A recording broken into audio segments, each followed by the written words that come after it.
You know what's wild? Most people don't want to hear about your problems. They want to watch you drown in them. And if you're not careful, they'll even cheer while you do. That's the hard truth. So let me say this. Don't tell people about your problems.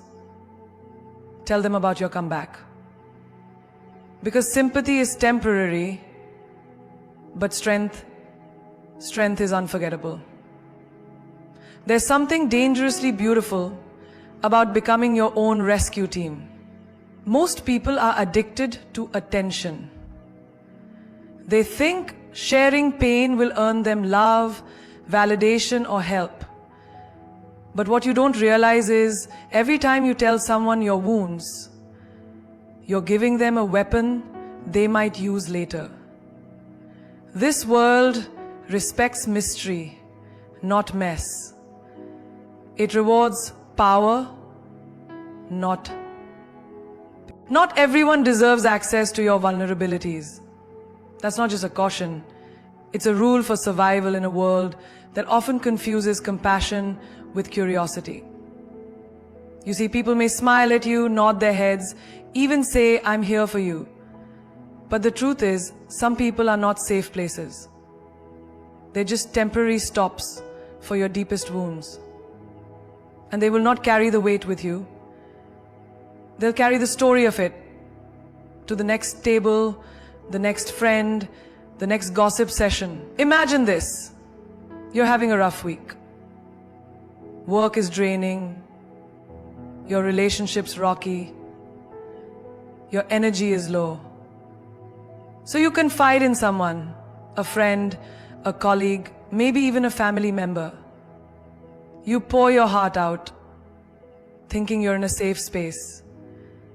A few days later, you hear your own struggles being repeated, not with compassion, but with commentary. Did you hear what she's going through? Her boyfriend might leave her. I don't think she's stable right now. That's when it hits you. You weren't speaking to a listener. You were speaking to a loudspeaker. And here's the hard truth. Just because someone is close to you doesn't mean they've earned the right to know what breaks you. Access to your soul isn't a birthright. It's not based on how long you've known someone or how often you talk. Access must be earned through loyalty, through silence when you're not in the room, and through the rare magic of people who carry your pain like it's sacred, not like it's tea. You need to learn the difference between a healing space and a holding space. Some people hold on to your pain just to remind you of it later. Ever had someone bring up your past failure during a disagreement? Oh, don't forget, you were a mess last month. Remember how you said you couldn't handle life anymore? That's not love. That's emotional manipulation dressed as concern. People like that don't want to see you win. They want to be needed by your brokenness. Because when you heal, you become independent. And your independence threatens their illusion of importance. Let's get real. Vulnerability is powerful, but when you hand it over to the wrong people, it becomes a weapon. You tell someone about your insecurity, and they'll use it in the next argument. You confess that you're struggling financially, and suddenly they treat you like you're beneath them. One day you tell someone you feel ugly, and the next time you rise with confidence, they'll throw your own words back at you. But you said you hate the way you look. That's not support. That's sabotage in slow motion. In your daily life, be observant. Who leans in when you're silent? Who checks on you when there's no drama? Who celebrates you without needing to fix you? Those are your people. Everyone else? They might be nice, they might be familiar, but they're not your safe zone. Think of your vulnerability like your home. Would you leave your front door wide open for every passerby to walk in, take pictures, criticize your furniture, and leave their muddy footprints? No. So why do you do that with your heart? Why do you leave the door open for people who don't know how to respect the space? Your vulnerability is not a weakness, it's a treasure. But even treasure, when exposed to the wrong hands, can be stolen, tarnished, or destroyed. Choose wisely who gets to see your unfiltered soul. Everyone can see your smile, your outfit, your success, but your tears, your fears, your midnight thoughts, those are reserved, those are sacred. And the sacred is never public property. Some people pretend to care just to stay updated on your misery, not to help you, not to heal you, but to feed their thirst for drama. They wear empathy like a costume, not a character. They'll message you with, "Hey babe, how are you holding up?" But they don't want the real answer. They want the juicy, messy, emotional one. So they can screenshot it, repeat it, and play it back like a reality show rerun for their inner circle. Let's be honest. The minute you break down in life, certain people don't rush in with support. They lean in for information. Not out of love, but out of low-key obsession with your downfall. You broke up with someone? Oh no, I'm here for you, tell me everything.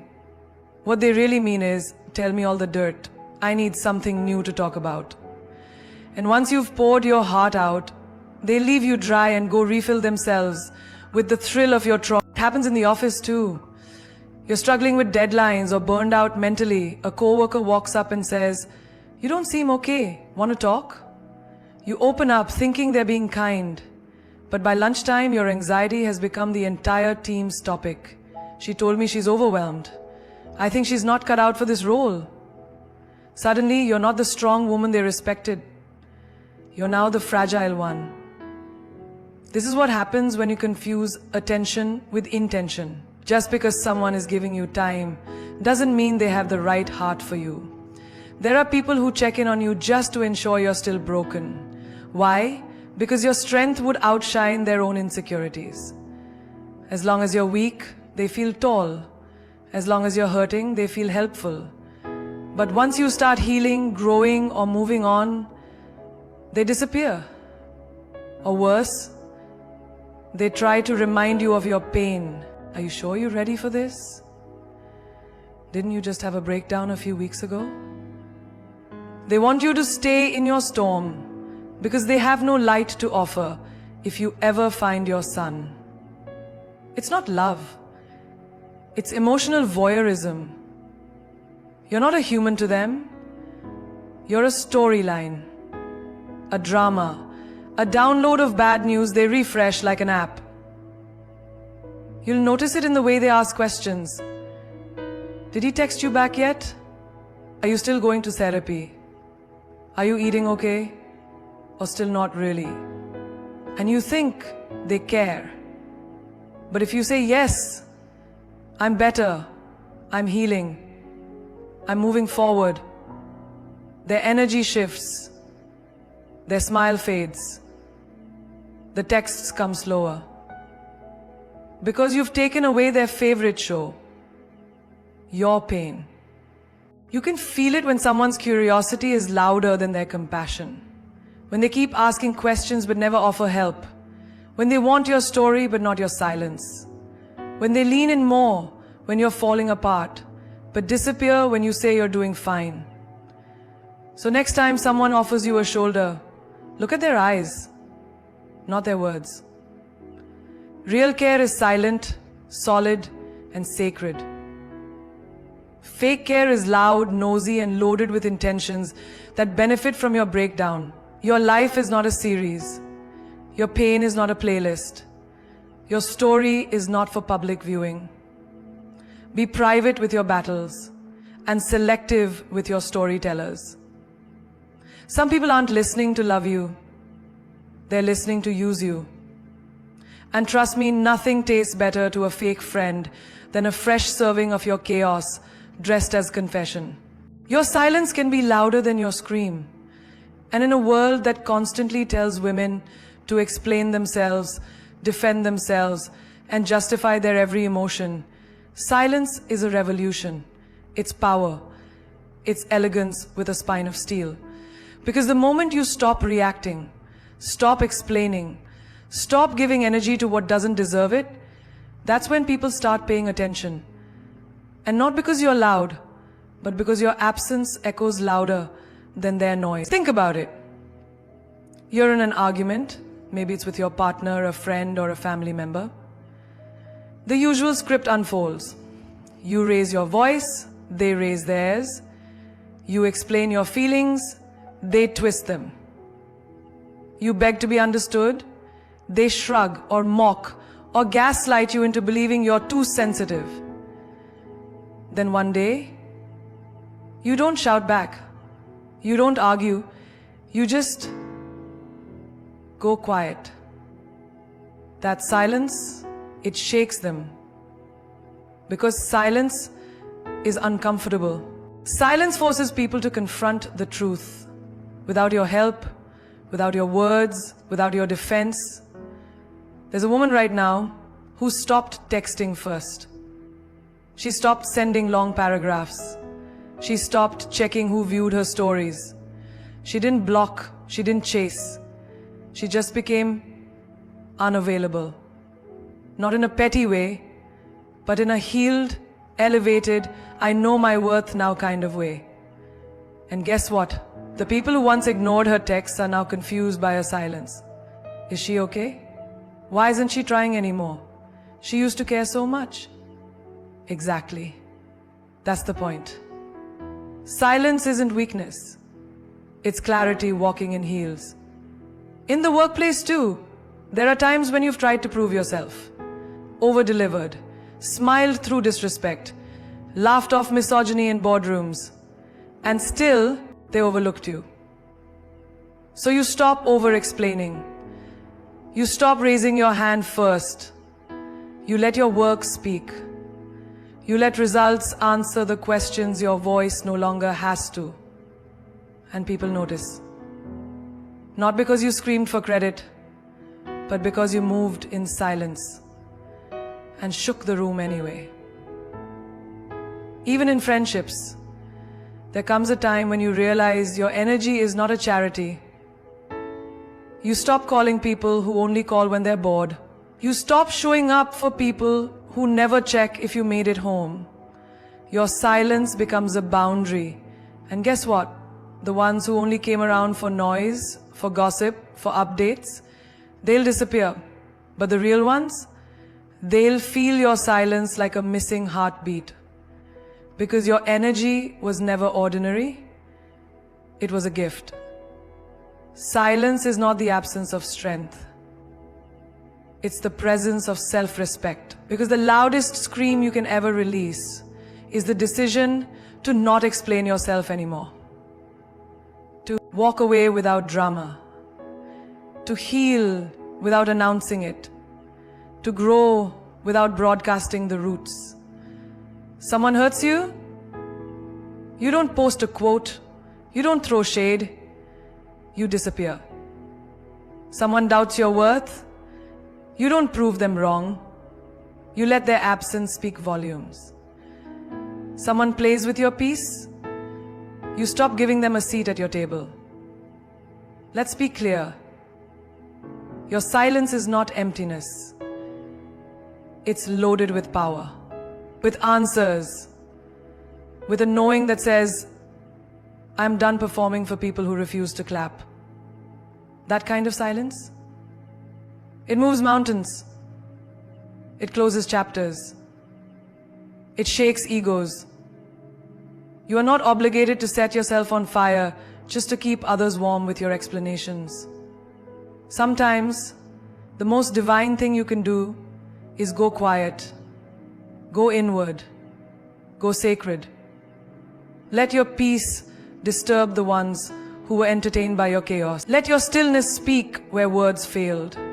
Because sometimes silence doesn't just say more, it says everything. Healing is a personal journey, not a group discussion. It's not a post, it's not a performance, and it's certainly not a panel of opinions. You don't need to explain your wounds to people who never bled with you. You don't need to justify your silence, your solitude, or your slow mornings to a world that claps louder for pain than for progress. Healing is messy. Healing is sacred. Healing is yours. And not everyone deserves front row access to it. There's a woman right now sitting in her room, deleting numbers not out of spite, but out of self-preservation. She's unfollowing accounts that used to remind her of who she once was. And every tap of unfollow is a breath of freedom. Healing, that's where power lives. We live in a world where people want you to document every step of your recovery like it's a TV show. Update us. Tell us what happened. Let's discuss it. But your healing is not up for debate. This is not a democracy. It's a divine decision between you and your spirit. Because the more you open your wounds for commentary, the longer they take to close. Not everyone wants you to heal. Some want you to stay broken, just so they feel better about their own cracks. Imagine someone grieving a heartbreak. Everyone around her has something to say. You should go out more. Just date someone new. Why are you still sad? But what they don't understand is that healing doesn't follow a timeline. It's not a schedule. It's a soul shift. Some days she's dancing in her kitchen like she never knew pain. And other days she can't breathe without crying. That's healing. It's not cute. It's not Instagrammable. It's raw, it's real, and most of all, it's private. Sometimes the best progress happens in the dark. Away from noise, away from validation, away from people who think healing is linear. It's not. It's one step forward, two steps sideways, a fall, a rise, a stillness, a storm.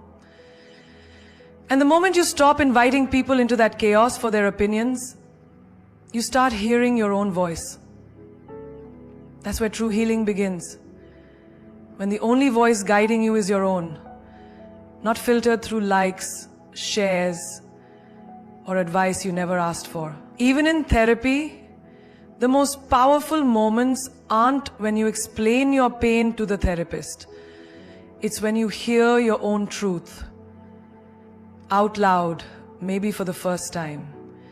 And that truth isn't for your cousin or your coworker or that friend who just wants the tea. That truth is for you. You get to decide who sees your scars. And sometimes the answer is no one. Healing also doesn't always look wise or beautiful. Sometimes it looks like staying in bed.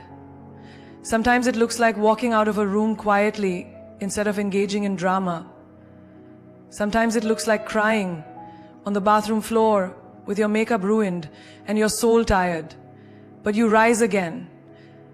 Not because someone clapped. Not because someone watched. But because you were ready. That's healing. That's what strength looks like behind the scenes. You don't owe the world an explanation for your peace. You don't owe anyone a front seat to your comeback story. Heal for you.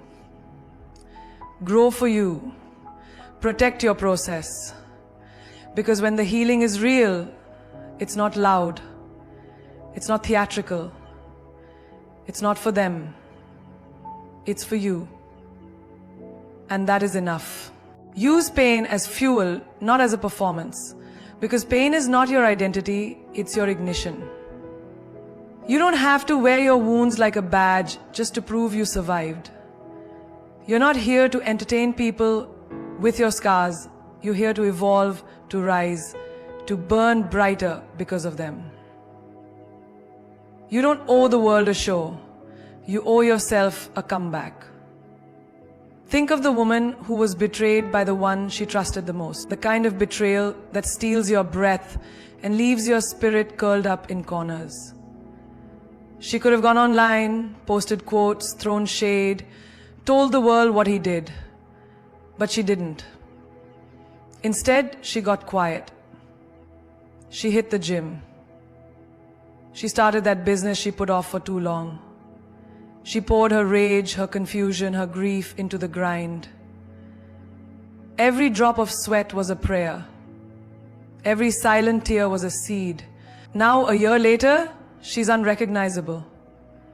Not because she performed her pain, but because she transformed it. Pain doesn't need an audience. It needs direction. You don't heal by getting sympathy claps from people who are just there for the drama. You heal when you turn that ache into action. When you channel your heartbreak into your hustle. When you stop begging for closure and start building a new chapter without asking for permission. There's a young girl who was told she'd never be enough. Not pretty enough. Not smart enough. Not loud enough to be seen. Her classmates laughed, her family dismissed her dreams. Instead of proving them wrong with words, she buried herself in the work. She stayed up late studying, she practiced until her hands ached. She used every insult like gasoline, every rejection like a spark. She didn't clap back. She leveled up. She didn't post about the pain. She built a life so powerful, it made people wonder how she did it. That is what it means to use pain as fuel. Pain is an emotion, yes. But left unchecked, it can become a performance. Some people get addicted to talking about their wounds. They wear their trauma like fashion. But the truth is, healing doesn't need validation. Growth doesn't need a stage. You can grieve and grow quietly. You can shatter, then shine without an audience. Think about a single mother, abandoned by her partner. The world expects her to collapse, to vent, to tell her story for sympathy. But instead, she works 2 jobs. She wakes up before the sun. She reads self-help books in the car while her kid naps. She saves every cent. And years later, when she buys her own house and her child walks across the graduation stage, that's the performance. Not the crying, not the heartbreak, the rise. Don't let pain turn you into a spectacle. Let it turn you into a force. People may doubt your journey. They may never know what you survived. And that's okay. You don't need their applause. You don't need them to understand the fire. You just need to burn. Let your comeback be your response. Let your glow up be your revenge. Let your evolution be so fierce that no one even remembers how they once broke you. You're not here to be pitied. You're here to be powerful. So take that pain, every heartbreak, every betrayal, every sleepless night, and use it. Fuel your art, your career, your self-worth, your healing. Because pain, when used right, doesn't make you bitter. It makes you unshakable. The real glow up, it's not the makeup. It's not the vacation pictures or the filtered smiles on social media. The real glow up is when they realize you went through hell and said absolutely nothing. No announcements, no pity posts, no drama. You didn't perform your pain. You just carried it like a queen wears her crown, in silence, with strength, and on your own terms. That's not just resilience, that's power. There's a woman who showed up every single day at work with a smile, but no one knew she was crying herself to sleep every night. Her relationship had crumbled, her savings were gone, and the world she built had collapsed behind the curtain. She didn't broadcast her heartbreak. She didn't gather a crowd to mourn with her. She stood up, adjusted her shoulders, and kept walking.